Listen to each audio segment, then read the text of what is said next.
Bahkan di dalam hadis riwayat Bukhari, bertubi-tubi Nabi Sallallahu Alaihi Wasallam bersabda, bersumber dari sahabat Abu Hurairah radhiyallahu an, dia berkata, Nabi Sallallahu Alaihi Wasallam bersabda, man soma Ramadhana imanan wahtisaban ghufira lahu ma taqaddama min dambihi.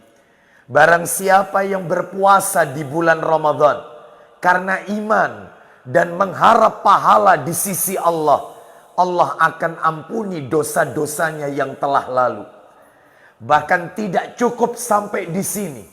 Dalam riwayat yang lain, di hadis Bukhari, Nabi bersabda, man qama Ramadhana imanan wahtisaban ghufira lahu ma taqaddama min dambihi. Barang siapa yang berdiri di bulan Ramadan, maksudnya salat tarawih, karena iman dan mengharap pahala, ikhtisab, mengharap pahala di sisi Allah, Allah ampuni dosa-dosanya yang telah lalu. Cukupkah? Belum. Dalam riwayat yang lain, Nabi juga bersabda, di kitab yang sama, riwayat Bukhari, Nabi bersabda, man yakum lailatal qadri imanan wahtisaban ghufira lahu ma taqaddama min dambihi. Barang siapa yang salat di malam qadar 10 hari terakhir, di malam-malam ganjil, karena iman dan mengharap pahala di sisi Allah, Allah ampuni dosa-dosanya yang telah lalu. Singkat, Bapak Ibu sekalian, berarti benar kalau begitu Ramadan ini diberi nama Syahrul Maghfirah, bulan penuh dengan ampunan.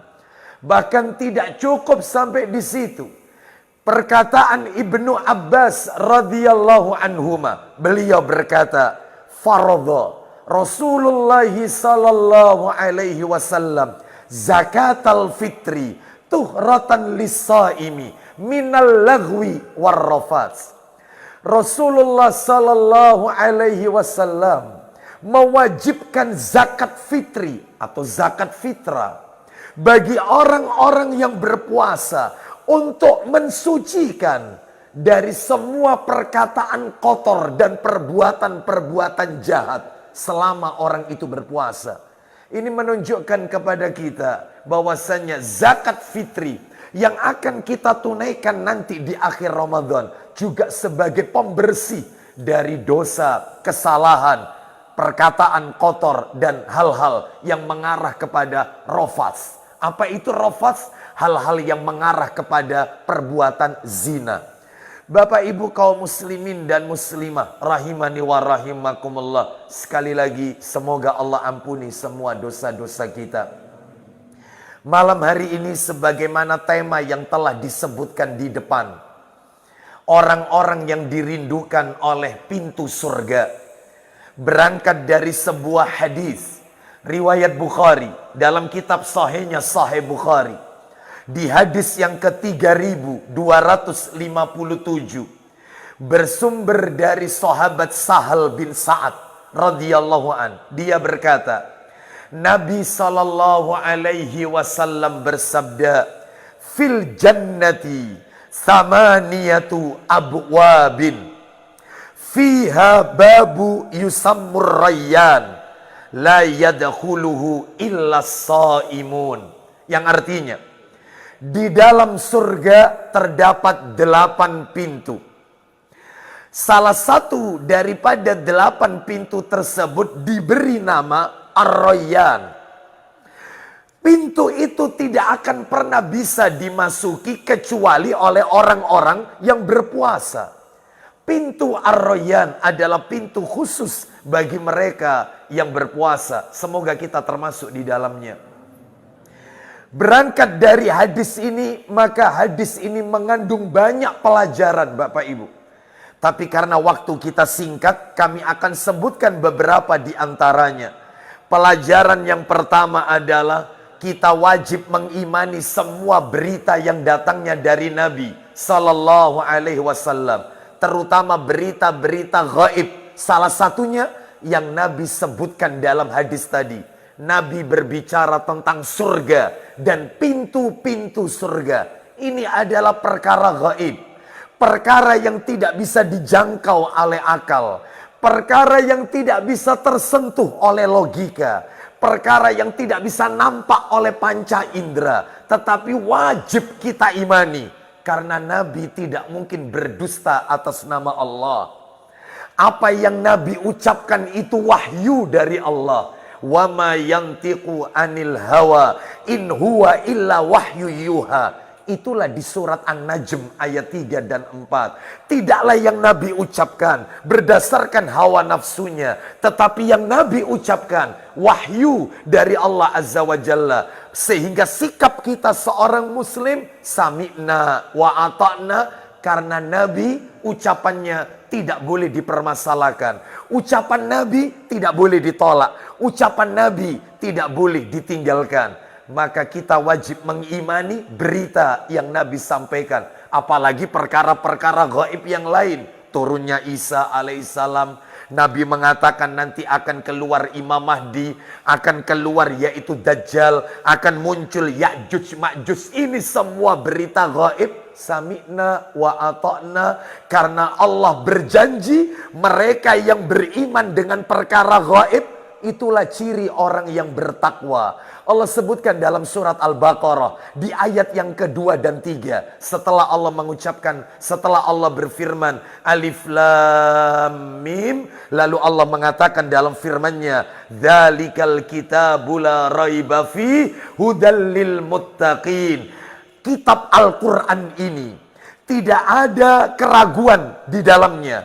Petunjuk bagi orang-orang yang bertakwa. Siapakah orang yang bertakwa? Ayat yang ketiga menjawab, alladzina yu'minuna bil ghaibi, yaitu orang-orang yang beriman kepada yang gaib. Mudah-mudahan kita semua termasuk orang-orang yang bertakwa kepada Allah Azza wa Jalla. Karena kita mengimani semua berita yang Nabi sampaikan. Pelajaran kedua. Di dalam hadis ini mengandung makna bahwasannya pintu surga berjumlah 8. Sedangkan pintu neraka ternyata jumlahnya ada 7. Silakan nanti bisa dibuka ayatnya. Yaitu di surat yang ke-15 Al-Hijr ayat ke-43 dan 44. Allah menerangkan pintu neraka ada 7. Sedangkan di dalam hadis ini Allah sebutkan, Nabi sebutkan pintu surga ada 8. Pelajaran yang ketiga, ternyata pintu surga itu ada namanya. Salah satu dari 8 pintu surga namanya Ar-Rayyan. Adapun pintu yang lain, mari kita dengarkan hadis Nabi. Riwayat Muslim dalam sahihnya nomor hadis 1027. Bersumber dari Abu Hurairah radhiyallahu anhu, dia berkata, Nabi sallallahu alaihi wasallam bersabda, "Faman kana min ahli shalah, du'iya min babis shalah." Barang siapa yang rajin salat, maka dia akan dipanggil dari pintu salat. Wa man kana min ahlil jihad, du'iya min babil jihad. Barang siapa yang termasuk ahli jihad, maka dia akan dipanggil oleh pintu jihad. Wa man kana min ahli sedekah, du'iya min babis sedekah. Barang siapa yang ahli sedekah, maka ia akan dipanggil dari pintu surga, pintu sedekah. Dan yang berikutnya, wa man kana min ahli siyam, du'iya min babir rayyan. Barang siapa yang rajin berpuasa, sebagaimana yang tengah kita jalani di bulan Ramadan ini, maka dia akan dipanggil dari pintu Ar-Rayyan. Khusus orang-orang yang berpuasa. 4 nama pintu sudah kita ketahui. Sedangkan 4 sisanya yang lain, ulama berbeda pendapat. Sebagaimana dikatakan oleh Al-Hafidz Ibnu Hajar Al-Asqalani rahimahullah di dalam kitab Fathul Bari di juz yang ke-7 halaman 34. Beliau mengatakan 4 pintu surga yang lain adalah pintu haji, pintu menahan amarah, pintu memaafkan kesalahan orang lain. Dan yang keempat adalah, mohon maaf, yang ke-8 berarti pintu al-aiman, yaitu pintunya orang-orang yang senantiasa bertawakal kepada Allah Azza wa Jalla. Bapak Ibu, mohon maaf, ternyata ulama berbeda pendapat untuk menetapkan pintu yang terakhir ini. Sebagian ulama mengatakan pintu yang belum disebutkan di sini, yang ulama berbeda pendapat berdasarkan riwayat yang sahih, yaitu pintu zikir, pintu taubat, pintu menuntut ilmu, lalu kemudian pintu berbakti kepada kedua orang tua. Karena memang semuanya ada dalilnya. Untuk sisanya ulama berbeda pendapat. Bapak Ibu kaum muslimin dan muslimah rahimani wa rahimakumullah, semoga kita termasuk orang-orang yang dirindukan oleh pintu-pintu surga kelak di yaumil akhir. Lalu sebagai penutup, siapakah orang-orang yang dirindukan oleh 8 pintu surga tersebut? Pintu solat memanggil dia, pintu jihad memanggil dia, pintu sodakoh memanggil dia, pintu ar-rayyan memanggil dia, pintu haji, pintu menahan amarah, pintu memaafkan kesalahan, semuanya memanggil dia. Siapakah orang ini? Ada 5 kelompok manusia. 5 kelompok manusia yang masuk nominasi dipanggil 8 pintu surga tersebut. Dirindukan oleh pintu surga. Semoga kita termasuk salah satu di antaranya. Yang pertama adalah sahabat Abu Bakar As-Siddiq radhiyallahu an. Di mana dalilnya? Dalilnya disebutkan dari riwayat yang kami bacakan sebelumnya. Siapa yang rajin sholat dipanggil dari pintu sholat. Siapa yang rajin yaitu ahli jihad maka akan dipanggil dari pintu jihad. Siapa yang rajin sodako maka akan dipanggil dari pintu sodako. Siapa yang rajin puasa akan dipanggil dari pintu ar-rayyan. Abu Bakar bertanya terkait hadis ini, karena hadis itu belum kelar sebenarnya, kami potong. Abu Bakar As-Siddiq radhiyallahu anhu bertanya, wahai Rasulullah, adakah orang yang dipanggil oleh semua pintu surga? Nabi menjawab, ada. Dan aku berharap engkau termasuk salah satu di antaranya. Berarti Abu Bakar As-Siddiq radhiyallahu an, mertua Rasul sallallahu alaihi wasallam, masuk dalam daftar ini. Lalu apa kaitannya dengan kita, Ustadz? Ikutilah jejaknya Abu Bakar, maka kita akan memperoleh derajat yang sama, yang Allah bukakan peluang untuk kita untuk dirindukan pintu-pintu surganya Allah Azza wa Jalla. Memangnya apa yang dilakukan oleh Abu Bakar, Ustadz? Beliau rajin sholat, beliau adalah seorang pejihad, yaitu jihad tidak identik dengan harus pergi berperang, tidak. Tetapi kita melakukan amal ibadah ini bagian dari jihad. Beliau adalah orang yang ahli sedekah, dan beliau adalah orang yang ahli saum, ahli puasa, suka berpuasa. Mudah-mudahan kita diberikan kekuatan oleh Allah Subhanahu wa taala untuk bisa meneladani beliau radhiyallahu anhu, Abu Bakar As-Siddiq. Yang kedua, nah mudah-mudahan kita masuk nih yang kedua. Apa itu yang kedua? Yang kedua adalah orang-orang yang memiliki 4 keyakinan. Dia meyakini 4 hal ini. Apa itu? Yang pertama, dia mengucapkan 2 kalimat syahadat. Yang kedua, yaitu dia memiliki keyakinan Isa alaihissalam adalah hamba Allah, bukan Tuhan. Yang ketiga, dia meyakini surga itu sudah diciptakan dan benar adanya. Dan yang keempat, neraka sudah diciptakan dan benar adanya. Dalilnya disebutkan di dalam hadis, riwayatnya riwayat Muslim, di hadis yang ke-28, di mana Rasulullah sallallahu alaihi wasallam bersabda dari sahabat Ubadah bin As-Samit radhiyallahu an. Apa kata Nabi? Man qala asyhadu an la ilaha illallah wahdahu la syarikalah wa asyhadu an wa anna Muhammadan abduhu wa rasuluh wa anna Isa abdullah wa ibnu amatihi wa kalimatuhu alqaha ila Maryam wa ruhun minhu wa annal jannata haq wa anna an-nara haq adkhalahu Allahu min ayyi abwabil jannati as-samaniyati sya'a. Kata Nabi sallallahu alaihi wasallam, siapa yang mengucapkan 2 kalimat syahadat, sudah kami sebutkan tadi. Yang kedua, meyakini bahwasanya Isa adalah hamba Allah, anak daripada hambanya Allah yang perempuan, yaitu anaknya Maryam maksudnya.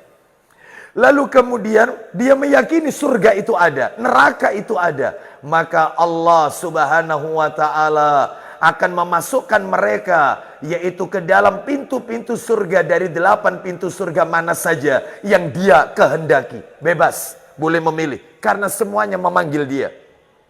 Yang ketiga, Bapak Ibu sekalian, orang yang menyempurnakan wudhu. Orang yang menyempurnakan wudhu, lalu kemudian dia membaca doa setelah wudhu. Jangan tinggalkan doa setelah wudhu.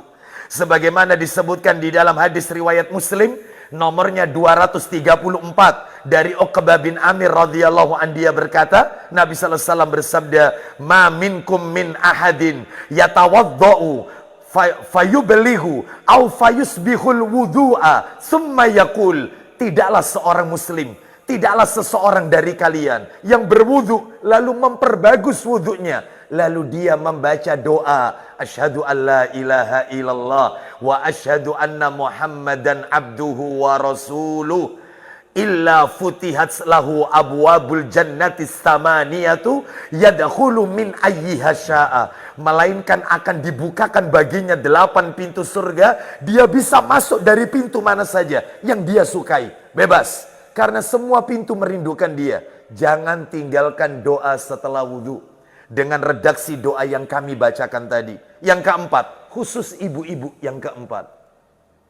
Kelompok yang keempat yang dirindukan 8 pintu surga adalah wanita yang istiqomah mengerjakan sholat 5 waktu, berpuasa di bulan Ramadan, menjaga kehormatan dirinya, lebih-lebih ketika suaminya tidak ada di rumah, dan taat kepada suaminya. Nabi bersabda, hadis riwayat Ahmad dan At-Tabrani dalam Sahih Targhib wa Tarhib, dari Abdurrahman bin Auf radhiyallahu an, dia berkata, Nabi sallallahu alaihi wasallam bersabda, "Idza shallatil mar'atu khamsaha." Barang siapa, jika seorang wanita sholat 5 waktunya, wa shamat syahraha, berpuasa di bulan Ramadan, wa hafidhat farjaha, menjaga kemaluannya, menjaga kehormatan dirinya saat suaminya tidak ada, lebih-lebih. Dan yang terakhir, wa ata'at zaujaha, dia taat kepada suaminya, qilalaha, akan dikatakan nanti di hari kiamat kepada wanita ini, udkhulil jannata min ayyi abwabil jannati syi'ti, masuklah kalian ke dalam surga dari pintu surga mana saja yang kalian maui, bebas. Berarti wanita masuk surga itu mudah, Ustaz. Iya, syaratnya cuma 4, sholat 5 waktu, puasa Ramadan, jaga kehormatan diri, ya, lalu kemudian taat kepada suami. Karena 4 ini yang paling berat. Wanita kehilangan sholat dalam sebulannya, maka untuk menutupi itu kejar dengan sholat sunnah. Wanita dalam bulan Ramadan kehilangan puasa Ramadan karena berhalangan, maka untuk menutupinya qadha setelah Ramadan, atau jika tidak mampu bayar fidyahnya, segera tutup. Lalu wanita menjaga kehormatan diri, berat, apalagi wanita zaman sekarang. Oleh karena itu maka inilah yang menjadi wanita-wanita yang dirindukan oleh pintu-pintu surganya Allah Azza wa Jalla. Semoga istri-istri kita semuanya masuk di dalamnya. Yang terakhir, yang kelima, Bapak Ibu sekalian, seseorang yang ditinggal mati oleh ketiga anaknya yang belum balik. Orang yang kehilangan 3 orang anaknya yang masih kecil, belum balik, dan dia sabar. Kata Nabi di dalam hadis riwayat Ibnu Majah, "Ma min muslimin yamutu lahu salasatun minal waladi lam yablughul khinsa." Tidaklah seorang muslim yang ditinggal mati oleh ketiga anaknya yang belum balik, illa talaqauhu min abwabil jannati samaniyati min ayyiha syaa dakhala. Melainkan anak-anak tersebut akan menyambut orang tuanya di 8 pintu surga, dan yaitu akan memasukkan orang tuanya dari pintu mana saja yang dikehendaki oleh orang tuanya. Semoga Allah Subhanahu wa taala meridhai seluruh amal ibadah kita di bulan Ramadan. Semoga Ramadan tahun ini bukanlah Ramadan yang terakhir bagi kita, tetapi Allah masih memberikan kesempatan kepada kita untuk menikmati indahnya Lailatul Qadar di masa-masa yang akan datang. Dan semoga Allah menjadikan kita istiqomah selalu menjalankan amalan-amalan ketaatan kepada Allah Azza wa Jalla. Wa sallallahu ala nabiyyina wa ala alihi washabihi wasallam. Subhanakallahumma wa bihamdika asyhadu an la ilaha illa anta astaghfiruka wa atubu ilaik. Wa akhiru da'wana anil hamdulillahi rabbil alamin. Assalamualaikum warahmatullahi wabarakatuh.